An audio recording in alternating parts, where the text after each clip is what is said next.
Hello, Blake Grudis here with F64 Academy and F64 Elite, and today we're going to be talking about the texture slider that you're going to find in the latest update to Adobe Camera Raw and Lightroom CC. Now we're going to talk about it, we're going to talk about some best practices for using it.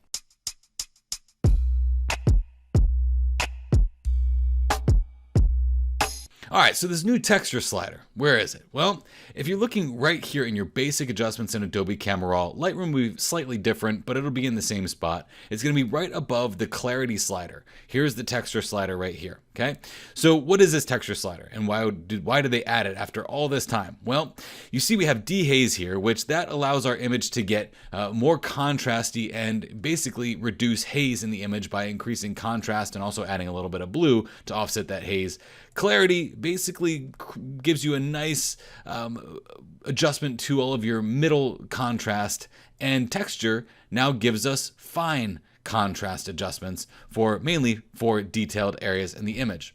When I first started using this, I said, uh-oh, this is trouble. Why is that? Well, watch this. I'm just gonna go ahead and increase this to 100%. Let's take a look back here what happens when we do that. So let's drop this back down to 0. Here's before, and then increase this to 100%. So I think it's doing a great job on those rocks back there. But as a global effect, it's not very good. So why do I say uh-oh? Well, I do a lot of critique sessions on my F64 Elite website, and I get quite a few images that come in that are just too contrasty in general. And I think the reason why is that people are trying to push the contrast in their image because they really like what happens. So when I push this texture contrast up, I'm like, oh yeah, look at those rocks, they're amazing. And I laser focus, I dial in on those rocks, and guess what? I lose sight of all of the things that are happening globally to this image that are making it look like crap, like the clouds. They don't need that texture, okay? The water here doesn't need that texture. The snow doesn't need that texture. The rocks might need it, and maybe these little hair-like creature things that are popping up out of the water might need it. So with that being said, a global adjustment is any adjustment that is applied to the entire image.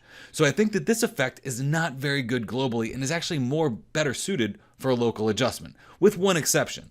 The one exception I would talk about is something like this. This was a very soft focus macro shot that I did right outside my office, turned a little blade of grass into a other world. It was really quite awesome, I thought. But the soft focus effect was a little too soft. So increasing this texture really gives that soft focus nature to the outside area of the image, like the bokeh that's happening around it, but allows that little blade of grass to look phenomenal. Okay, so that's a good global adjustment, I believe, when it comes to this new texture slider. But when we're talking about portraits, and you really want to go more on the local route than the global route.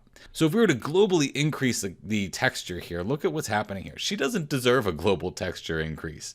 As a matter of fact, if we went to the negative side of this, look what happens. It takes away that contrast, that fine detailed contrast. So you might be thinking, oh wow, look at how clean it makes her skin look. Well, she actually looks more like a porcelain doll. I'm a big fan of freckles, so I'd probably just go a little on the negative on this one. But this is where we would use a local adjustment. So I'm going to grab this local adjustment. I'm going to grab an adjustment brush in Adobe Camera Raw, which would essentially be a local adjustment. I like to make sure that my mask here is set to brightness of all the way up, opacity all the way up, and magenta. That way, when I press the Y key, I can see exactly where I'm painting this. So when I look at this, my texture is already set down to -75. Let me just go ahead and paint where I would want this effect to be. Not around her eyes, maybe around her nose, and not her lips, but maybe her chin here. And just look at what would happen with a local texture reduction here. So if I press Y, that removes the mask. And here, if I increase the texture, okay, we're making her look aged, and that's not very cool. But we can just do a slight local adjustment to this portrait, and we get a really nice kind of cleaned, almost refined look. Now, if you're a professional portrait retoucher, this slider, probably not the best thing in the world, okay? You get paid a lot of money in order to make those beautiful, refined, gorgeous, retouched images. So this is kind of a cheater thing for us, who don't necessarily do a whole lot of portrait retouching that need something really quick. Clarity, on the other hand, will add a lot of really harsh contrast. So a combination of maybe a slight reduction in clarity and a slight reduction in texture can give her an overall very nicely refined skin that will kind of reduce the wrinkles a little bit in the face. And I think that's a pretty cool effect. Now, for a male portrait, we can do some really interesting things with this as well. Because men, we're burly. gnarly. We're nasty. We're hardcore. We're rough around the edges. Well, at least we all like to think that. That's what movies make us look like anyway. So I'm going to do a negative texture here just on his face and just go right around here like this. Okay. And maybe right around here like this. And then let's look at what happens with the negative texture. Okay. He looks too clean and too pretty boy. But look what happens when we give him a little bit more texture to his face. He's got more of like a rough kind of gruff look to him. We can also do the same thing by brushing in right here in his beard. When we press Y, we can see where this is affecting here. And that looks pretty cool. Okay. We can do it in his hair, bring out that hair a little bit more with that texture.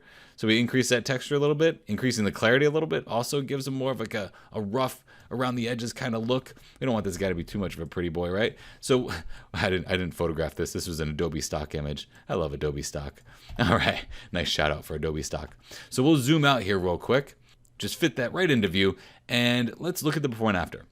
Before, after. It's just very subtle, okay? Now, if we were to go in and do a global contrast increase with that texture, look at what happens here. It doesn't look good. This is something that if you're going to be using this texture slider, I really think it needs to be used in a very localized manner. Let's go ahead and click back on this landscape. So if I were to do this in a localized manner, not increase the global texture, but if I were to just go over into the adjustment brush and then maybe we'll just go ahead and increase this texture and drop the clarity down a little bit. We'll press Y so we can see what we're doing here. And make sure that's set to auto mask. I can paint on these rocks back here. Okay, just like this. Okay, good. That looks good. Maybe this rock underneath there. Okay, and that looks good. Okay, now press Y so I can get rid of that. And we will increase that texture. Okay, so look at those rocks now. They start to come forward a little bit. And, while I have this adjustment brush, I don't just have to brush there. I can brush maybe on this rock in the foreground, maybe this one a little bit, this one. Maybe even those little hair-like things that I was talking about in the water there. Just give that a little bit of a texture boost. It's just a very mild increase in texture. It's almost like sharpening, almost. This is actually giving more of like the illusion of sharpening by making the highlights more highlighted and the shadows more shadowed. That's kind of what we're doing here with this texture adjustment. So that looks pretty good there. So, if we were to increase the texture a lot, see what I was talking about? When we're talking about the illusion of sharpening by increasing the highlights and darkening the shadows. That's essentially what this texture thing is doing. It's a very nice, mild boost, I believe.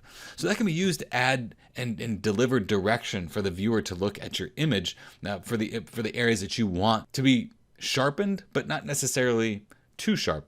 Overall, I think the addition of this texture slider is a great idea from Adobe. I just really think that we need to be very conscious of where we're using it and how we're using it. The only real things that I've seen so far from all of my practice that I've been doing with it, a global adjustment with texture, the only time it really looks good is on a macro shot. Everything else really, I think, needs to be done locally. That's just some best practices from me. You can use it however you want. I just think that the global effect is just like global sharpening. We don't need everything to be sharpened. We just need the things that we want the viewer's eye to be directed to be sharpened. The same thing happens with this texture slider. At the end of the day, all you can really do is experiment for yourself and see if you enjoy it as well. Again, my name is Blake Rudis with F64 Academy and F64 Lead. If you like this tutorial, please feel free to share it with a friend and tell them about this new texture slider and some of the best practices for using it. Thank you very much for taking the time to watch this. I sincerely appreciate it.